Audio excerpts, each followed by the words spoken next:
Recording now. Oh, no, recording. So, welcome to Lunchtime with the Librarian. My name is Mary Bear Shannon. I am a reference librarian at the Haverford Township Free Library. Again, this is Lunchtime with the Librarian. This is a show that we're taking time to get to know both our library staff and today one of our board of trustees, and let you all know who is serving you and serving your library here in Haverford Township. Today I have the honor of being able to introduce and interview Phil Goldsmith. He is the president of our library board of trustees. Phil has been on our board for about 3 years. Is that right, Phil? I don't remember. I think it's more than 3. I think it's maybe 4, maybe 5. I don't know, 4 or 5. Yeah, it's been a while. Anyway, we're glad to have him, and we're glad to be able to find out a little bit more about Phil today. So we're going to get started with some of our questions. So first, just tell us a little bit about yourself. Well, I've been living in Haverford Township since 1974 in the same house in Carroll Park, which is right at the border of Lower Merion and Haverford Township, and we're happy that we're in Haverford Township. I've spent most of my working life working in Philadelphia.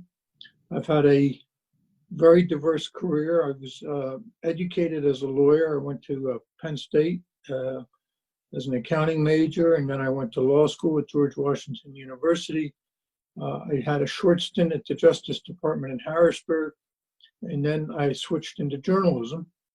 And I worked for a newspaper in Allentown, which was my hometown, and in 1972 answered an ad in a trade publication, and it turned out to be a job for the Philadelphia Inquirer. And so I came to Philadelphia, which made my wife happy because she was a Philadelphia native. And so I went into journalism, and then I left the Inquirer, came back to the Inquirer. I've been deputy mayor of Philadelphia. I've worked as a banker for PNC Bank. What else have I done? I've ran the school district of Philadelphia for 14 months. I was chief operating officer of the city. I ran Fairmount Park. I've been in the executive recruiting business. Blah, blah, blah, blah. I can go on and on and on. Yeah. That is a long and varied career. Yes. And so now you're retired. I am retired, yes. I put retired in quotation marks because I've been active Right. civically, including serving on the board of the library. Okay. And what do you love most about being the board president for our library?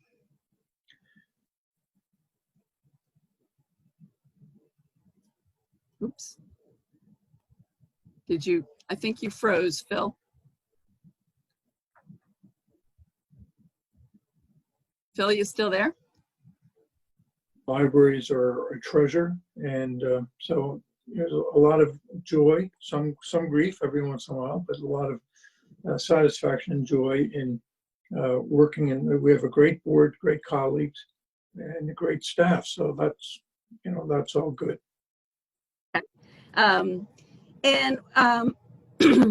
We kind of talked about what you did before you were on the board. What other civic activities have you been involved with? Well, I've been involved in a lot of them. Probably most recently, I was on Ceasefire PA board. I served as president of that for many years, and that's a statewide organization that's trying to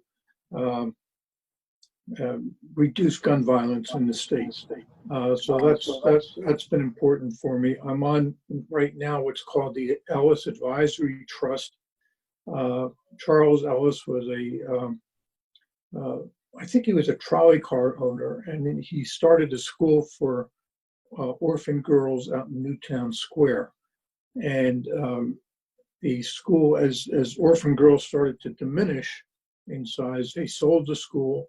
The money went to a trust, and I'm on the advisory committee. And with that money, we give money to high school girls that are in need, and are basically either orphaned or single parent. And so for high school girls, public school, parochial school girls, and private schools. So there's a lot of satisfaction in actually being able to give out money to help kids buy their uniforms, their books, transportation, or take certain courses. So I was on, many years ago, I was on the board of the Philadelphia Free Library. So I've been on a lot of different things. So many things over the years. My age is such that I can't recall them all at once, but there's been a lot of them. I've tried to reduce them in the past several years. And that kind of leads me to my other question. What draws you to libraries in terms of serving libraries and caring about them? I'm not sure. I mean, I love books. I grew up, my mother was a reader, my grandfather was a reader. I've always enjoyed books. I can picture myself going to the public library in Allentown. When I was in law school, I would run down to the National, the Library of Congress. I've always loved them. And when I worked for, I was deputy mayor in the early 80s for Bill Green, who was the mayor. And when I decided to leave the administration, he asked me, what can I do for you? And I said, I'd like to become a member of the Philadelphia Free Library Board. I guess I could have asked for a lot more, but that's what I asked for. And, so I've always had an attraction. And then when I saw there was an opening on the board of the Haverford Free Library, I submitted my application and was eventually selected. So I think they're the repository of knowledge. It's a place where people can come together. It's a place where people can self-actualize, can learn. And so I think they're very important, both historically and present times. So what are your favorite books? Well, I guess my favorite novel is a book called All the King's Men by Robert Penn Warren. And I've loved that book. I've probably read it 3 or 4 times. The last time I read it, I listened to it. I had it on audio, and it was like a totally different experience. Robert Penn Warren was basically a poet. He was a national laureate for the United States at one point. And just hearing the words, as opposed to reading them. But it's a book about politics, which I've been involved in. It's a book about power. It's a book about being close to power. It's basically based a little bit on the life of Huey Long, who was the governor of Louisiana. And it's just something about it. I identified with one of the characters, Jack Burton, who was an assistant to the governor in the book, who was a former newspaper reporter. And I had been a former newspaper reporter and then was deputy mayor for a mayor and so forth. So that's probably my favorite book. And do you have favorite genres? Well, basically, one of the things I've done in my retirement is I've read a biography on each president. So I started with George Washington and worked my way up chronologically. And so that I love history. And I found that really an eye-opener, because what I learned by reading all these presidents, how things have really remained the same. The issues have been the same: the size of government, the role of the federal government versus the state government, when to go to war, when not to go to war, when to expand, when not to expand, who do we include in society, who don't we include in society, in terms of using money for public improvements and all that stuff has been going on since whenever.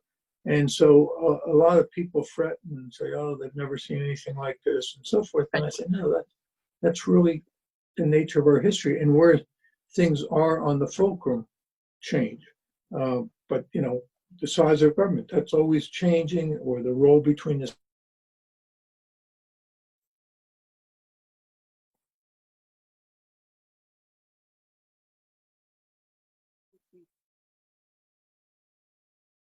Froze again.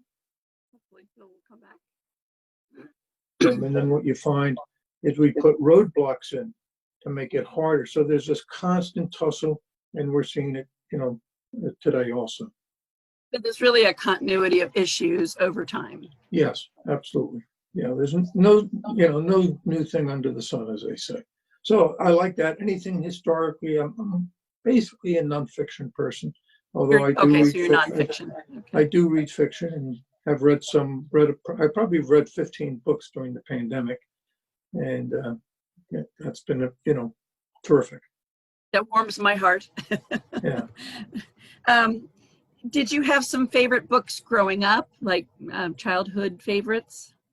There was a series. It was called I don't remember the title. It was about a high school athlete by the name of Chip Hilton. And I think it was written by, I forget his first name. His last name was B-E-E. It's Clarence B. or something like that. He was a famous basketball coach. And he wrote these books about Chip Hilton. And as a kid, I dreamt that I was Chip Hilton. Of course, I wasn't Chip Hilton, because Chip Hilton could do any sport, any time of the year, and always score the winning shot. And the only sport I played was tennis and so forth. So I grew up, you know, reading those books, but I also read history and,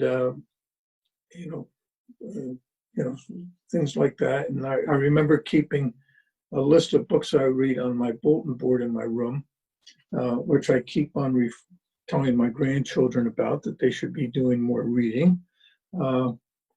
So those are some of the Still have that list? I don't. I can still picture it. I close my eyes, I can see that. You can see it. Yeah, I can see that, yes. Yeah. So we know that you're an author. So tell us about the books you've written and maybe what you're working on now. Yeah, well, I've written 3 books. I've written several children's books, which were for my grandchildren. And then I've written, I'll call it my trilogy.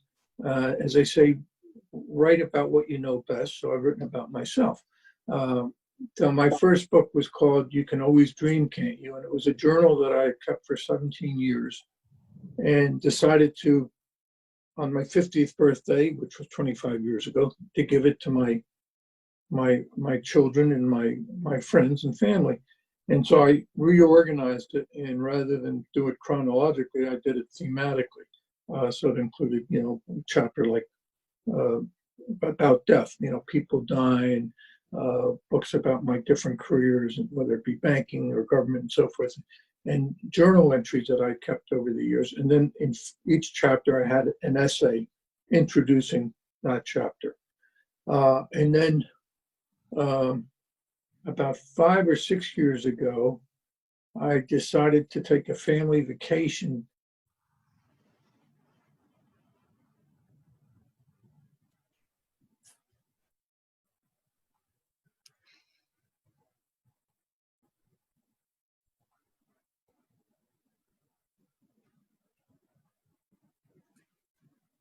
The subtitle is The Story of My Family and the Times I Lived. So I try to tell the story of my great-grandparents coming to the United States. They were born in Eastern Europe, the issues that they were going through, the issues the country was going through, and so forth.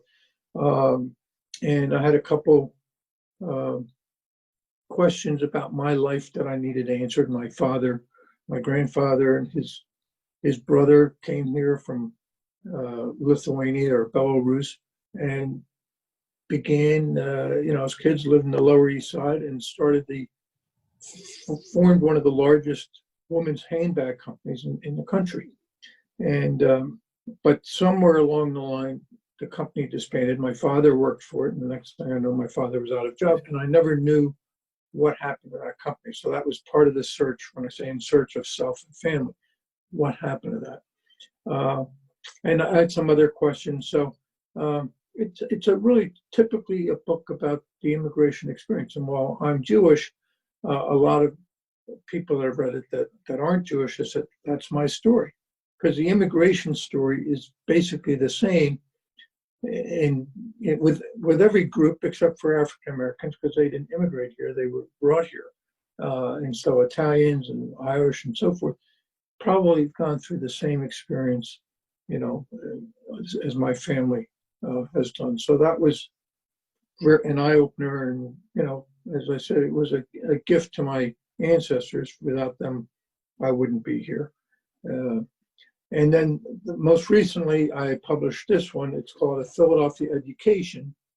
It's called Tales, Trials, and Tribulations of a Serial Careerist.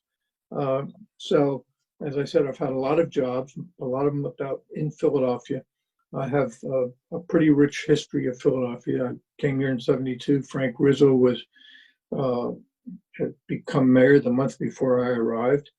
The Inquirer had just gone through a sale from the Annenberg to Knight Ritter. So I've been involved in a lot of things. And so I decided to tell some stories about what I've learned, a history of Philadelphia through my eyes and my different career, as well as it's sort of a career book also. How does someone get from one job to another? I mean, I became a journalist. I never had a journalism course in my life.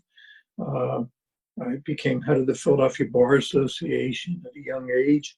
I went into banking. I knew nothing about banking, but they hired me and they took a chance on me. So it's also a story. It's just a story of times. I mean, now everyone says you're going to have 7 careers. Well, I had 7 careers 20 years ago. And so it's, I think it's good.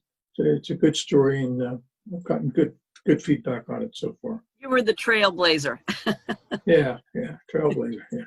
But there's a lot of pain that comes with it, and that's part of the story. It's a lot of times that's like, I can't believe I got myself into this. How do I get out? And I realized I couldn't get out. I just had to work harder and dig down, and So, Phil, what are aside from reading, what are some of your hobbies?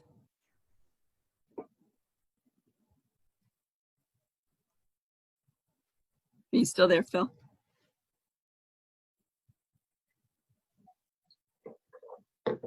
Phil, did you hear my question? We've been kind of in and out. No, we were frozen. So aside from reading, do you have other hobbies? Not really. I mean, I read. I'm an avid walker. I used to play tennis. I don't anymore. I bike. Of course, about 3 weeks ago, I fell off my bike and broke a collarbone and 2 ribs. So, I would say I like to walk. I like to.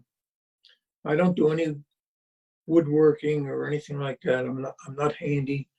I'm inquisitive. I'm a lifelong learner. 2 years ago, I rented an RV and got in an RV and traveled up north in an RV. I mean, something I've never done. I like to travel. I've been to Cuba and I've been to Russia.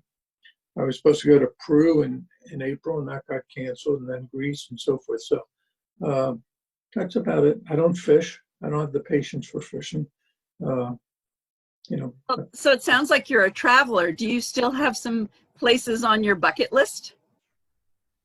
Yes. I'm trying to get to every presidential museum. I've been to quite a few. And I'm also trying to get to every continental state. So there's 2 states that I haven't gotten to. One is Arkansas and one is North Dakota. So I figured I can go to Arkansas and I can go to the Clinton Museum, so I can kill 2 birds with 1 stone.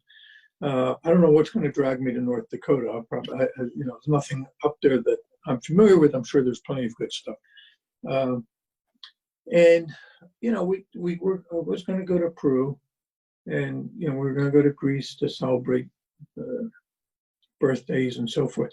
But with conditions as they are now, I don't know. I don't know whether I'll be traveling overseas again. I'm planning. I just got a new puppy, and one of the books that I read during the pandemic, I reread it, was Travels with Charlie by John Steinbeck, where he gets in an RV with his dog. So I think next year we'll probably hit Arkansas and a couple of these presidential museums with Harper Rose, who's my dog, and myself. So You're a very cute dog. yeah, thank you. So if you could live in any book universe, what would it be and why? I'm not sure. When you say book universe, what do you mean? A universe, the reality of a book that's laid out, probably fiction. Could be a dystopian society. It could be just an alternate society. Well, I would love an alternative society where everyone gets along, where everyone recognizes each other's differences and the benefits of that. And that would be a book universe that I would be glad to live in. Whether that's dystopian or not, I don't know. But Me too. It's probably a science fiction right now. Okay. So, the library's been doing a lot of virtual programs, including this one.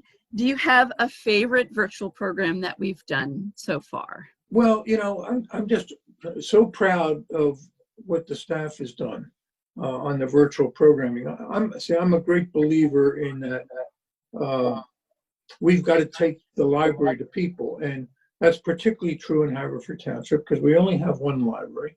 As we all know, we're challenged from a parking issue, and I've kept on saying we've got to get out there so people don't necessarily have to come to the library. We love to have people in the library. So I've really thought that this pandemic has taken us to a place where I think ultimately we have to be, and that's offering more opportunities online.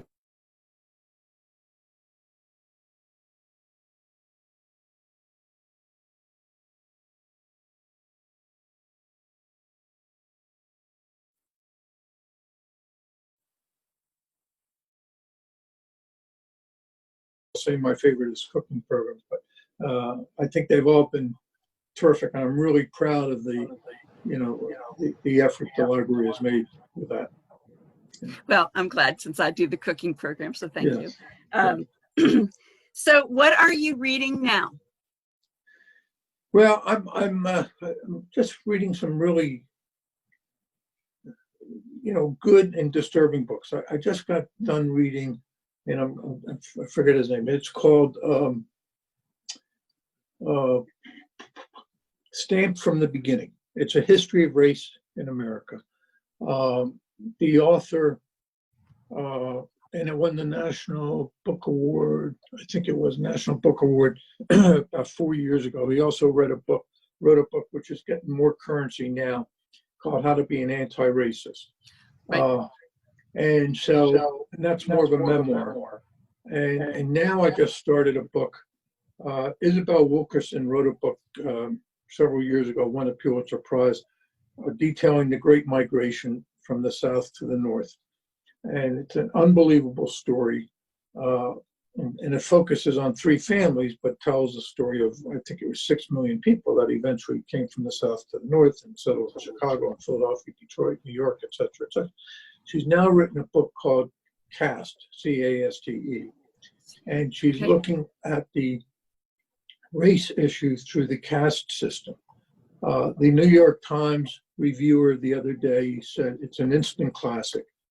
And I went out and got it, and it's tremendous. So what I've been reading most recently is about race, because it really is a troubling story. And the more you get into it, you can understand the anger, you can understand, yes, we've come a long ways, but how much further we have to go. And so I really recommend those books, and because unfortunately, at least my education was, we never really tell the full story of America. We tell, I'll say an edited version. And I don't think we do justice to our kids when we do that. We don't do justice to ourselves. And I think we have to deal with the reality of the history of America and where we've been and so forth. It's not a perfect story by any stretch of the imagination, but it's a story of progress. And we should own up to why we've had to make that progress and where we are now and how much further, we have to go. So that's been my, my reading, but I've read, like 20 books during the pandemic. And so. So what advice would you give to someone who wants to be a librarian? Well, I think a couple of things. I think you've got to enjoy books. You got to enjoy people. I think you've got to be inquisitive. Be intellectually curious. You got to want to be able to serve people, and when you serve the public, you realize that everyone has different needs and they're in different moods and so forth, and so it can be, sometimes challenging. But I would say, if you don't like books, if you don't like information, it's really information about learning and imparting information. And if you don't like people, then I would say, it's probably not the career for you. But if you like those things, I think it's a great career. And as I said, one of the books I've read is the library book, which is about the fire that takes place, as Susan Orleans wrote it. And it was a book about a fire that took place in the 80s in the main library in Los Angeles. And it's both like a detective story, who did it, but it also gives you the innards of a library. So anyone that likes libraries or books, I really recommend the library book and The library by book. Susan Orleans. So that's really good. Okay. And then lastly, what do you like about serving patrons in this community through your work on the board? Well, I like, I've been in Haverford Township since, like I said, 74. I think it's a great place to live. I raised my children here. My grandchildren live here or have lived here. And I think it's just a great place. And I think people are discovering it more and more. And, so I think it's just, and I think a library is an essential part of a community. And so I would like to make our library the very best it can be. And that means making a community hub where people want to come for programming, to meet people, to exchange ideas, where it's a safe environment. People don't feel threatened, certainly physically, and certainly threatened by the diversity of ideas that we have. And as I said before, and also taking this knowledge that we have out to the public. I know we're doing some stuff in Merwood Park, in a couple of weeks. I think all that stuff is terrific. So I've always enjoyed trying to do things differently and serving the public, and certainly in the public realm, people think that they're getting their the worth of their taxpayers, tax dollars, and making it a place where people want to work and live and play. Those are the things that I enjoy getting satisfaction from, when I think that I'm succeeding or part of a team to make that happen. We're really glad that you are serving the library in your capacity, and thank you also for being willing to talk with us today. So that's it for this edition for Lunchtime with a Librarian. Join us next week for another library staffer or board person. And again, thanks for joining us, and have a good day. Thank you, Mary. Let me finish ending.